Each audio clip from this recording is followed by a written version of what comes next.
የበረሃው ሚስጥር እውነተኛ ታሪክ በእማሆይ እህተ ማርያም ይፍሩ ዘደብረ ወገግ።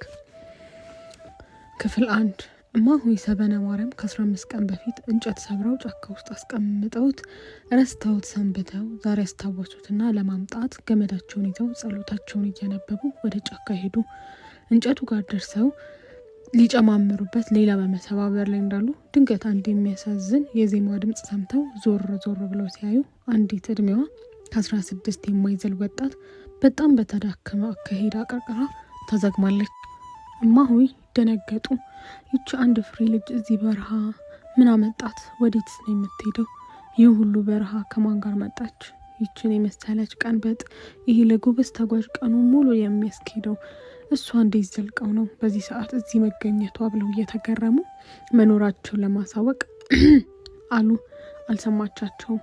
አንድ እንጨት አነሱና በጉልበታቸው ቀሽ አድርገው ሲሰብሩ ልጅቷ ደንገጥ ብላ ዞር ስትል አየቻቸውና ደነገጠች። እሷ እዚህ በረሃ ላይ ሰው አገኛለሁ ብላ ፍጹም አልጠበቀችም ነበር። እማሆይ ወደ እሷ ሄደው እንደምን ዋልሽ ልጄ? እዚህ በረሃ ላይ ምን ታደርጊያለሽ? ወዴትስ ነው የምትሄጂው ልጄ? ይህንን በረሃ ከማን ጋር ዘለቅሽው? አሉ በአንዱ ጥያቄ ላይ ሌላ እየደረቡ። ልጅቷ በደከሙና በቦዙ አይኖቿ ተኩራ እያየቻቸው ትንፋሿን ሰብሰብ ባደረገችና እናቴ ውሃ አገኛለሁ አለች። በጥም የተቃጠለው ጉሮሯ በሌላ ምራቋ ለማርጠብ እየታገለች።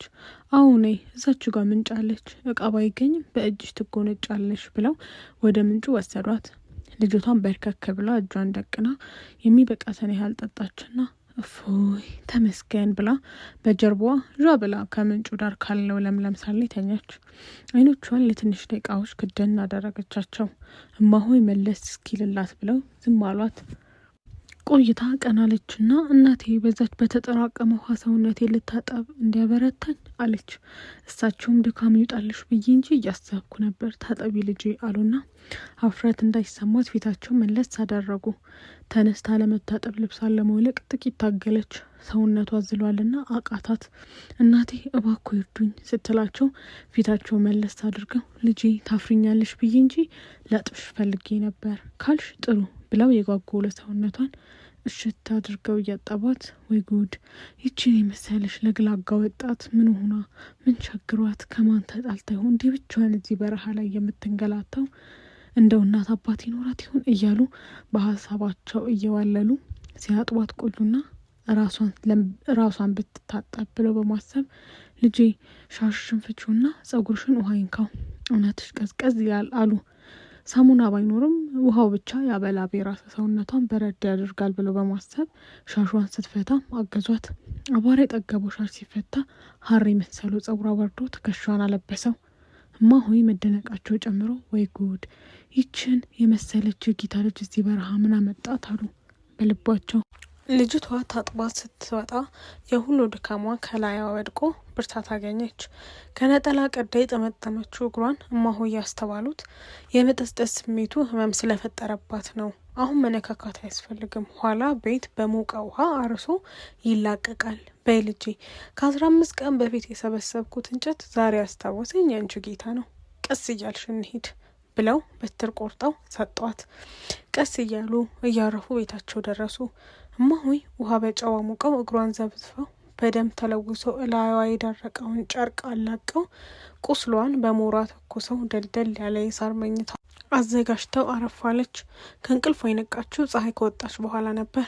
እማሆይ ያሉት ገዳም ነው። በጧቱ ተነስተው ወደ እመምኔቷ ሄደው ስለ ልጅቷ ነገሯቸው። ከየት መጣች ማናት ብለው ጠየቁ። እማሆይ ልጅቷን ያገኙበት ሁኔታ ከመንገር በቀር ማንነቷን ከየት እንደመጣች እንዳልጠየቋት ነገሩ። እመምኔቷም ልጅቷን ይዘው እንዲመጡ ነግረው ሸኟቸው። ከክፍል 1 የቀጠለ። እማሆይ ሰበነ ቁርሷን ሰጥተው ከበላች በኋላ በመንገድ ብዛት የቀላና የነፈረቀ የውስጥ እግሯን በአዘኔታ እየተመለከቱ ልጄ አሁን ድካም ወጥቶልሻል፣ እስቲ ወደዚህ ምን ነገር እንዳመጣሽ ንገሪኝ አሉ። ልጅቷም ነፍስ በነፍስ የደረሱላትን እናት በፍቅር አይን እያየቻቸው እማሆይ ተወልጄ ያደግኩት ጎንደር ክፍለ ሀገር ነው። እናቴና አባቴ የሞላላቸው ሀብታሞች ናቸው። ከኔ ጋር 4 ልጆች ወልደዋል። እኔ ሁለተኛ ልጃቸው ነኝ። ታዲያ በጣም በማቀባረር ነው ያሳደጉኝ። በተለይ እናቴ ለእኔ የተለየ እንክብካቤ ታደርግልኛለች። አራታችንም ትምህርት ቤት ገብተናል። ከበስመ አብ ጀምረን ሁሉንም የቤተ ክርስቲያን ትምህርት ቤት አንድ መነኩሴ ተመድቦልን ተምረናል። ዘመናዊንም ትምህርት እንደዛው ጎን ለጎን እንማራለን። ታዲያ ሁሌ በህልሜ አንዳንዴ በእውኔ የሆነ ነገር ድንገት ምጥጥ እያለ አንቺ መኖሪያሽ ገዳም ነው፣ ውጪ ሂጂ ይለኛል፣ ይሰወረኛል። ከዛ በኋላ የሆነ ነገር ውስጤን ይሰማዋል። ብቻ እናቴ ምን ልበሉት፣ ሁሉም ነገር ግራ የሚያጋባኝ ሆነ። ግን ይህን ነገር ለእናቴም ሆነ ለወንድሜ እህቴ ወይ ለጓደኞቼ ትንፍሽ አልልም። በዚህ መሀል ስጡን ዳሩን የሚለው ከየአቅጣጫው ይጎርፍ ጀመር። ሽማግሌዎቹ በየቀኑ ቤታችን ይመላለሱ ጀመር። ቤተሰቦቼ አማርጠው ለነሱ ለልጃቸው ለክብራቸው ለዘራችን ይመጠነናል ላሉት እሺ አሉ። ድግሱ ተጀመረ። ያ ውጪ ወደ ገዳም ሂጂ የሚለው ውትበታ አላቆምም። ግራ ገባኝ። ወዴት ልሄድ? ስለ ገዳም ስለምንና አላውቅ። በዚህ ሁኔታ ውስጥ እያለው ሰርጉ ተቀረበ። ሁሉ ነገር ከፈቃዴ ከቁጥጥሬ ውጭ ነው የሆነው። እኔ ስለ ራሴ ማሰብ መወሰን ካልቻልኩ ሰው ለሰርጉ ጉብ ቂጥ ሲል ምንም አይሰማኝም። ብቻ በዚህ መሀል ሰርጉ 7 ቀን ሲቀረው ሌሊት ላይ ማን እንደከፈተላቸው ማን እንዳስገባቸው ሳላውቅ ከታናሽቴ ጋር ተኝቼ ሳለሁ አንድ መነኩሴ ቀሰቀሱኝና ልብስሽን ልበሽና ተከተይኝ አሉኝ። እኔም ወዴት እንዴት ሳልል ልክ ከሰው ተቀጣጥሮ ሲጠባበቅ እንደቆየ ብድግ ብዬ ለባብሼ ተከተልኳቸው። ከዛ ብዙ ከተጓዝን በኋላ ቆማሉና በይ ይህንን መንገድ ይዘሽ ሂጂ፣ መንገድ ላይ ምንም ክፉ አያገኝሽም፣ እኔም መጣ እያልኩ አይሻለሁ፣ ሂጂ፣ መንገዱ የምትኖሪበትን ገዳም ያደርስሻል ብለው ተለዩኝ። በቃ ራብ የለ ጥማት የለ። ይኸው 3 ቀን ሙሉ ተጉዤ እርሱን አገኘው። መንገድ ላይ ትንሽ እግሬ ያስቸግሮኝ ነበር። ነጠላዬን ቀድጄ አስሬው እዚህ ያደረሰኝ አለች። እማ ሆይ በጣም ተገረሙ። የፈጣሪ ስራ ጥሪውን አደነቁ። እውነት ነው፣ እሱ ራሱ መርቶ ጠብቆ እዚህ ያደረሳት እንጂ እንኳን ይቺ አንድ ፍሬ ልጅ ቀርቶ ስንቱ ጀግና በዚህ በረሃ ሲያቋርጥ ደኑን ቁጥቋጦን ተገን አድርጎ የመሸጉ ሽፍታም አይደል ጉድ እያደረገ ከመንገድ ያስቀረው። ከሽፍታ እንኳን ቢያመልጥ ነብሩ፣ አንበሳው፣ ጅቡ በጠቅላላው አውሬው ያስቀረዋል። ይቺ ግን ከዚህ ሁሉ ጠብቆ ብቻዋን ሌት ተቀን ተጉዛ እዚህ ያደረሳት። ተመስገን አንተ ድንቅ ፈጣሪ፣ ለማይመረመር ድንቅ ስራ ተመስገን ብለው ፈጣሪን አመሰገኑና ወደ እመምኔቷ አብረው ሄዱ።